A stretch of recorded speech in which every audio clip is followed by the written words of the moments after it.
दो alternative future imagine करते हैं। फ्यूचर है एक ऐसा फ्यूचर जहाँ पे तुम अपने पेरेंट्स से बात नहीं करते। तुम्हें लगता है कि यार वो तो तुमको समझेंगे ही नहीं, और तुम उनसे बात करते भी हो तो बहुत ही बदतमीजी से बात करते हो, और तुम्हें अब भी ऐसा लगता है कि वो तुम्हारी लाइफ के विलन है।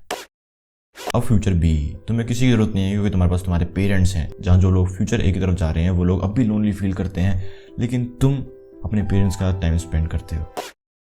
मुझे बहुत खुशी हुई कि तुमने फ्यूचर बी को जाना। पहले मेरे और मेरी मम्मी के बीच काफ़ी झगड़े हुआ करते थे। मैं पबजी खेलता था और मम्मी कहती थी बंद कर। ऑलमोस्ट वैसे हर टाइम मेरी मम्मी सही कहती थी और मैं लगता था कि नहीं यार मेरी मम्मी गलत कह रही है। मेरे को बहुत बाद में रियलाइज़ हुआ कि लगभग 99% चीज़ें जो हमारे पेरेंट्स को कहते हैं वो सही होती थी। उस टाइम सही थी हमारे लिए, वो हमको उस टाइम समझ नहीं आया, पता नहीं क्यों। मैं हमेशा मेरी मम्मी से बहुत गुस्से में बात करता था कि अरे नहीं जाओ यहाँ से, आपको कुछ नहीं पता, कुछ समझना है नहीं, दिमाग नहीं है, ऐसा कुछ बोल दूंगा।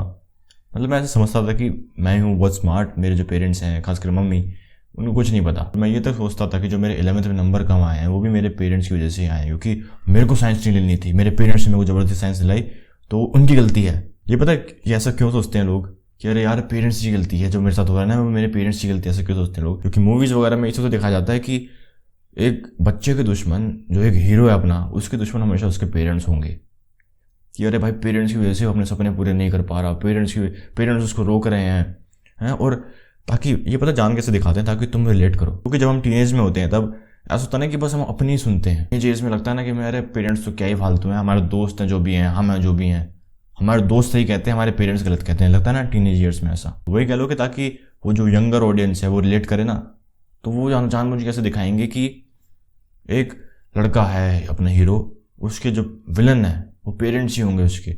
मैक्सिमम मूवीज़ में क्या दिखा जाता है, ये दिखा जाता है कि चाहे कुछ भी हो रहा है, चाहे कुछ भी, चाहे लड़के को लड़की से प्यार हो गया, उसमें विलन कौन है? पेरेंट्स। लड़के को कुछ बनना है और उसको बनने कौन नहीं दे रहा? पेरेंट्स। कि अरे नहीं भाई तू ही नहीं कर सकता, ये झगड़े हो रहे हैं। और हमेशा ऐसे पोर्ट्रे किया जाए कि जो वो बच्चा है हमेशा वही सही है। पेरेंट्स जो है वो बहुत ही एकदम ऐसे हैं, एकदम खूंखार जैसे कि अरे बहुत बेरहम, इनको कुछ समझ नहीं आता, जो कुछ सुनने को तैयार नहीं है, ऐसे दिखाएंगे। ऐसी मूवीज़ देख के जो लड़के मेरे पास्ट वाले वर्जन की तरह थे तो वो सोचेंगे कि अरे भाई हमारे साथ भी ऐसे ही हो रहा है, भाई जैसा उस मूवी में दिखाया ना सेम ऐसे मेरे साथ हो रहा है, मेरे पेरेंट्स भी ऐसे ही कर रहे हैं मेरे साथ। देखो मैं मानता हूँ कि कुछ लड़कों के हो सकता है टॉक्सिक पेरेंट्स हों, लेकिन उस 100 में से बस 10% या 5% लोगों का ऐसा होता है। बाकी के जो 90 से 95% लोग होते हैं हमेशा वो गलत होते हैं अपने पेरेंट्स को लेके।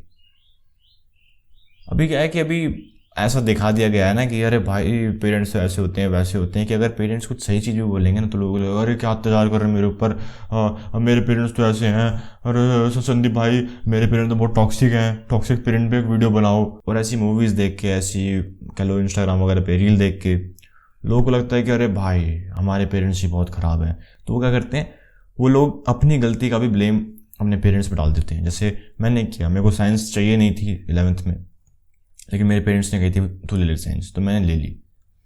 अब देखो मैं चाहूँ तो मैं ये पोर्ट्रे कर सकता हूँ आराम से, मैं भी ये कह सकता हूँ कि अरे यार मेरे जो नंबर कम आ रहे थे ना वो मेरे पेरेंट्स की वजह से ऐसे हुआ है, मेरे पेरेंट्स ने मुझे ज़बरदस्ती साइंस लेने को बोली, मेरे पेरेंट्स ने मेरे को इंजीनियरिंग करने को बोली तो मैंने कर दी। लेकिन सच्चाई ये है, और मैक्सिमम लोग इसको ऐसा करते हैं, छुपा देते हैं, ध्यान देते नहीं, जानबूझ के इस पर ध्यान देना चाहते नहीं वो लोग। 10th के बाद मेरी गलती थी कि मैं ये पता नहीं कर पाया मुझे लाइफ में करना क्या है। और पता है मुझे पता क्यों नहीं था कि मुझे 10th के बाद करना क्या है? क्योंकि मैंने पूरा टाइम पबजी खेलने में वेस्ट कर दिया। मैंने ये टाइम निकाला ही नहीं ये सोचने के लिए कि मुझे करना क्या चाहिए। वीडियो में आगे बढ़ने से पहले जो लोग मेरे को नहीं आते तो मैं संदीप, और मैं एक मिशन पे हूँ जिसमें मैं 17 सितंबर 2026 तक 1 लाख में इनकी लाइफ चेंज कर रहा हूँ। और इस मिशन में तुम भी मेरा साथ दे सकते हो। तुम्हें कुछ भी नहीं करना, तुम्हें बस अपने आप को इंप्रूव करते रहना है।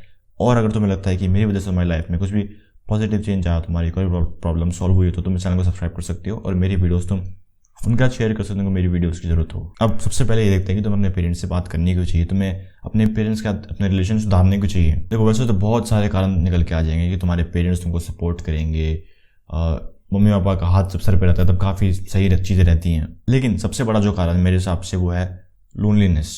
तुम्हारे जैसे एक बंदा काफ़ी लोगों से घिरा तो हुआ है, उसके घर में मम्मी है, पापा है, भाई है, बहन है, लेकिन फिर भी वो लोनली फील करता है। अब तुम बोलोगे सोशल मीडिया या कुछ भी अलग अलग कारण निकल के आ जाएंगे इसके, है ना। लेकिन मेरे हिसाब से मेन कारण ये है कि उस बंदे की अपने पेरेंट्स से बात नहीं होती, अपनी फैमिली से बात नहीं होती उसकी। भले ही उन्हें घर में मम्मी पापा भाई बहन सब हैं, ठीक है, सब हैं, चाचा चाची दादा दादी सब हैं, लेकिन फिर भी वो फ़ोन में घुसे रहते हैं।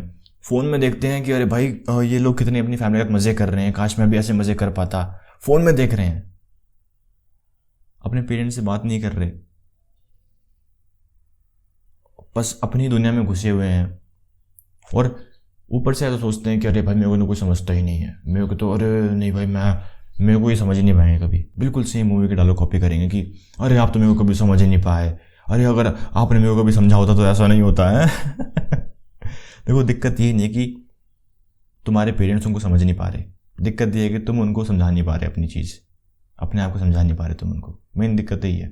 हाँ देखो वो बात भी है कि तुम्हारे पेरेंट्स तुम्हारे दोस्त नहीं बन सकते, वो देखो बिल्कुल बकवास होता है वो जो कहते हैं ना कि दिखाते हैं कि मेरे पापा तो मेरे दोस्त जैसे हैं, मेरी मम्मी मेरी बेस्ट फ्रेंड है। मुझे बहुत क्रिंज लगता है वो बकवास एकदम। मम्मी मम्मी होती है, दोस्त दोस्त होता है, ठीक है, पापा पापा होते हैं, दोस्त दोस्त होता है। देखो हंसी मजाक होता है, मस्ती होती है काफ़ी फैमिली में भी, लेकिन जो चीज़ें तुम दोस्तों के साथ करते हो तुम वो अपने मम्मी पापा के साथ नहीं कर सकते, और मेरे हिसाब से तुम्हें करना भी नहीं चाहिए। अब तुम अपने पेरेंट्स के साथ बातचीत ठीक कैसे करोगे? देखो सबसे पहली चीज़ है कि तुम उनके साथ कोई एक्टिविटी करोगे। वो शायद से इतना काम नहीं करेगा कि तुमने बिठा लिया अपने पेरेंट्स को, आओ पापा आप बात करते हैं, आओ मम्मी बात करते हैं।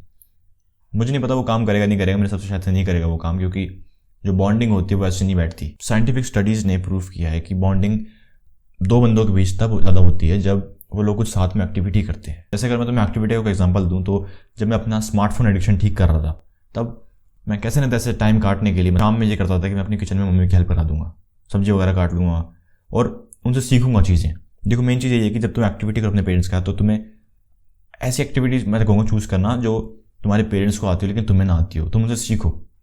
जैसे मेरी मम्मी के साथ तो मैंने हेल्प कराई किचन में, तब मैं खाना पकाना सीख गया उनसे। और एक बहुत तगड़ी बात यह है कि फिर उसके बाद से मम्मी और मेरे बीच काफ़ी अच्छे रिलेशन हो गए। अब देखो ऐसा बिल्कुल भी नहीं है कि ये सब एक दिन में ठीक हो जाएगा, ठीक है, कि तुमने आज अपनी मम्मी की हेल्प कराई या कुछ एक्टिविटी साथ में करी और तुम अगले दिन मम्मी क्या हाल है। ऐसा नहीं होने वाला। और दूसरा कि तुम अपने दिमाग में ये लेके मत चलो कि अरे जब मैं ऐसा करूँगा तो ना हमारा रिलेशन बहुत बढ़िया होने वाला है। तो अगर कभी ऐसा हो कि तुम्हारे दिमाग में कोई बढ़िया मोटिव है लेकिन तुम्हारे पेरेंट्स जो हैं कहीं ना कहीं उसके खिलाफ कोई चीज़ बोल दें या कर दे तो तुम्हें बहुत गुस्सा आएगा।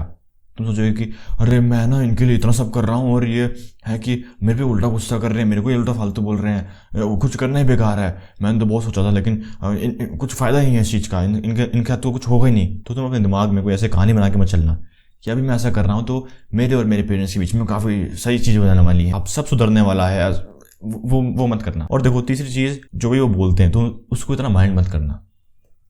जैसे हो सकता है कि तुम्हारे पेरेंट्स की आदत हो थोड़ा बोलने की, जैसे मेरी मम्मी की आदत है थोड़ा मतलब ज़्यादा बोलती हैं वो।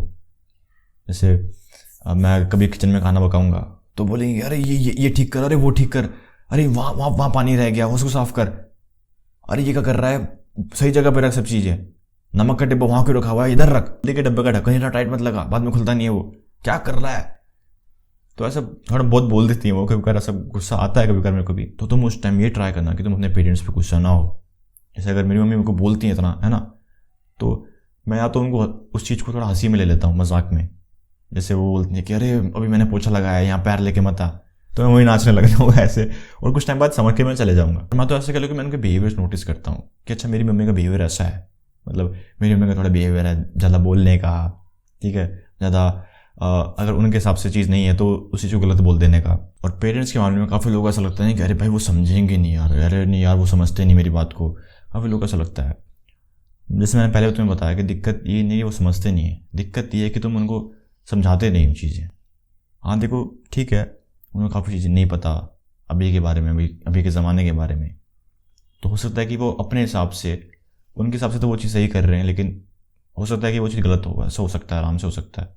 तो तुम उस टाइम उन पर गुस्सा मत करो। जैसे मैंने ऐसा बहुत देखा है कि किसी के पेरेंट्स जब अपने बच्चों को सिखाते हैं कि अरे नहीं तू ऐसा कर सकता है, तो भले ही वो चीज़ गलत हो लेकिन उनके पेरेंट्स उन पर गुस्सा हो जाते हैं कि अरे आपको कुछ पता नहीं है, गंवार हो क्या आप, ये है दिमाग घुटनों में है क्या। तो वो चीज़ मैं कहूँगा बहुत ही बेकार चीज़ होती है।